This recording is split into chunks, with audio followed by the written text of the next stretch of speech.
राष्ट्रवादी काँग्रेसचे शरदचंद्र पवार गटाचे माजी महापौर ज्येष्ठ नेते मनोहर सपाटे यांनी शहरचे अध्यक्ष महेश गादेकर आणि पक्षाच्या कार्यपद्धतीवर नाराज होऊन डॉ. बाबासाहेब आंबेडकर चौकातील पक्षाच्या कार्यालयासमोर ठिय्या आंदोलन करत लक्ष वेधले.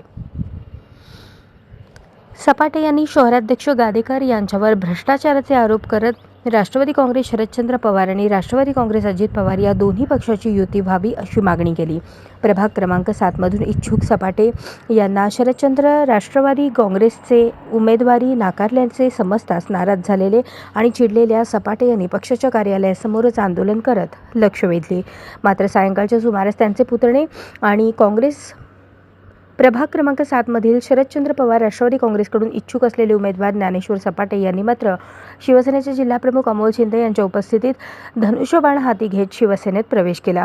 शिवसेना जिल्हाप्रमुख अमोल शिंदे यांनी आपला प्रभाग सपाटे यांना घेऊन मजबूत केल्याचे दिसून येत आहे. शिवसेनेच्या वतीने या महापालिका निवडणुकीसाठी भाजपसोबत युती करण्याचे पाऊल पुढे टाकले असताना भाजपकडून आध्यात्मिक प्रतिसाद मिळालेला नाही. त्यामुळे शिवसेना आता राजकीय खेळी करत असल्याचे दिसून येत आहे. अशाच नवनवीन अपडेटसाठी जनता राज्य न्यूज चॅनलला सबस्क्राईब करा, लाईक करा आणि शेअर करायला विसरू नका.